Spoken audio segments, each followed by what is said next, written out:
You're not aware of your aliveness. You're busy with your psychological nonsense.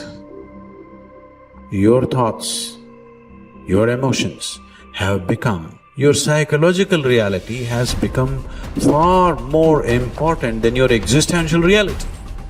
What it means is, you are so enamored with your own petty creation that you're completely missing the grandeur of Creator's creation. That's what it means. You do all kinds of things, but if you truly value creation, the best thing that you can do is to pay attention and to experience it, isn't it? Yes or no? Most people are waiting for their life to change. Yes. So they can feel gratitude, to feel abundance, to feel whole. You know, that's the old model of cause and effect, you know. So if you're living with emptiness, you're living with lack, you're living with pain, most people have been conditioned that something out there has to take away this emptiness or feeling inside of them. But if you believe that you're creating your life and you're living by lack, well, lack isn't going to create abundance, right? So then it makes sense then that you don't really actually create wealth, you generate wealth, you generate abundance. So the moment you start teaching your body emotionally what that future is going to feel like before it's made manifest, well, your body, as the unconscious mind, believes it's living in that future in the present moment. Just sit down by yourself to visualize and daydream about your dreams, about the activities involved in that, about how you would struggle through, about what it would feel like to be victorious. All of it, the whole thing, the messy part, the ugly part. What would you say to yourself when it gets hard? That's what you need to do. To truly actualize a dream, we got to begin with seeing it and sensing it. The good, the bad, the easy, the difficult, and the victory.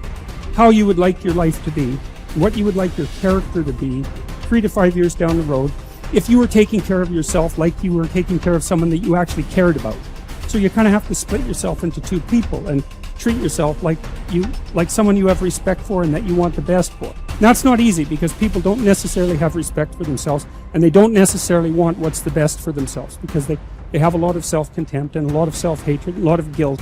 I think you have an obligation, it's one of the highest moral obligations, to treat yourself as if you're a creature of value. You got to start with that belief in your mind. I've got this. I can do this. I can conquer this. I can pass this exam. I can get elected for the position that I'm going for. I can create abundance in my life. These are the thoughts that you have to have in your mind in order to become successful. So what is it time for you to feel? What is it time for you to create? What do you need to do more or less of in order to get the results that you want? You have the power to become someone that even the deepest part of you trusts, someone you trust to succeed. Become the person that you know you can be. Stand up for your future, for your power, and for you to be something full of the worth that is in you. So most of us came up with our labels based on how we behaved. But really smart people can do stupid things. Really nice people can be mean. Mean people can be nice. And so if you judge yourself too soon, and most people's identity, their labels for themselves, who they think they are, has been based on their past and often many years ago. And so they don't update it. So the metaphor I'd give for identity is like, it's your comfort zone. It's not your goals. So if you took a temperature in the room and said 68 degrees is my comfort zone, physically, emotionally, financially, I want more in my relationship, I want more physically, energy-wise, I want more financially in my career, but this is what I'm used to. And so what happens? People stay in their comfort zone for the most part, and then let's say something happens and you dip. You're a 68 degree, or that's your mentality, and you drop down to 62, 61, 60, somewhere around 60 or 59, the heaters kick on and go, whoa, whoa, whoa. You're a 68 degree, what the hell are you doing? We've all experienced that. All of a sudden you go, I'm not gonna live like this anymore. I'm not gonna be in this relationship. I'm not gonna be fat like this. Boom, and you get this drive and you start to change. But what most people don't understand is it happens on the upper end too. Meaning, let's say you got momentum, you start crushing it, you start doing even better than you think. You go from 68 to 70, 88, you're at 98 degrees. Financially, emotionally, spiritually, whatever the metaphor is. And then what happens?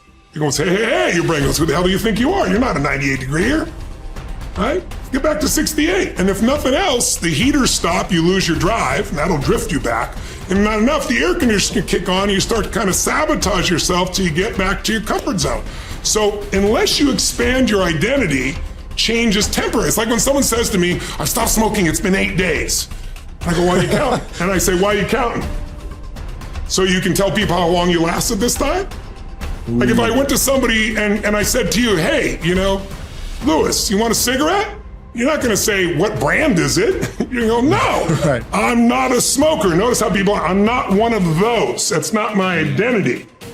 Identity is the strongest force in the human personality. If you look at Lance Armstrong, who has a mixed identity now in the culture, this is a guy that had to win and found a way to win. So when he was told he had cancer in his lungs, in his brain, and in his testicles, and he rides a bike, and he's gonna die, his answer was, no, I'm a champion. I find the way. I will find the answer. And he did. Now, unfortunately, he bent the rules around the sport, and it kind of ruined his reputation, obviously. But that mentality, his identity is why he survived. Other people told they have cancer, and they're like, it's over, they give up, they start arranging their affairs. And so that psychological difference is the number one thing I work with people on, because unless you expand your identity, you're going to basically keep where you are. You might improve a little or not. You might go up and down a bit, but you're going to stay within a realm. If you're going to have an explosive breakthrough to another level, physically, mentally, financially, spiritually, then we got to not only give you the tools, we got to shift that internal sense of who you really are and have you find that you are more than anything that's ever happened to you, that you can handle whatever shows up, even if it's incredibly scary or uncomfortable. Personal responsibility is true and wildly optimistic. And it is people's belief system and the value system that they cobble together over a lifetime that will lead them to reject that. And all I can say is reject it at your own peril for the following reason. Personal responsibility is about remembering you can do something and change. And I can sum up personal responsibility in a single quote by Kobe Bryant. Boos don't block dunks. That's personal responsibility. You can get so good at something that no matter how much people hate you, the best athletes in the world were paid millions of dollars and trained to stop Kobe Bryant from scoring. And yet he scored 81 points in a single game. So you can get so good no matter how much people hate you, no matter how much they're training and trying to defeat you, they can't. And that is the most exciting thing in the world to me. That, wait, you're saying that I can get so good at something that at least the vast majority of humanity can't stop me? There will always, of course, unfortunately, I don't yet believe that I am Kobe Bryant in anything that I care about. So, but that I can get better than the vast majority of humanity at something by dedicating my time and energy to that thing. That is so cool. That is so liberating. It's changed my life. It's given me hope. It got me up off the floor.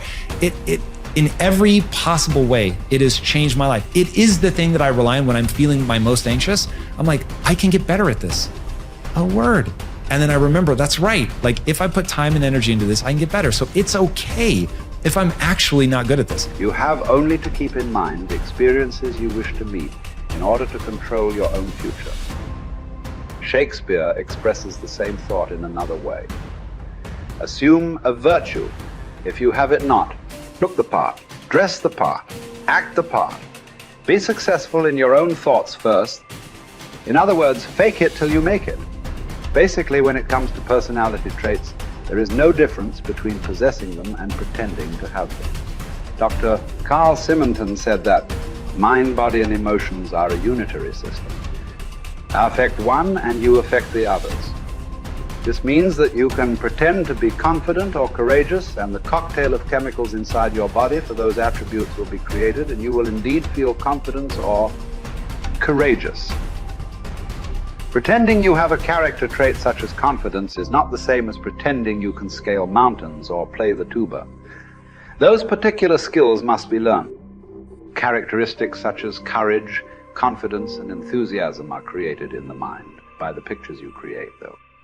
Acting as if sets a positive expectation. We believe something to be true and then act in a way that brings that assumption about. This can be a positive or negative force. The effect of self-fulfilling prophecies has been demonstrated by objective scientific experiments.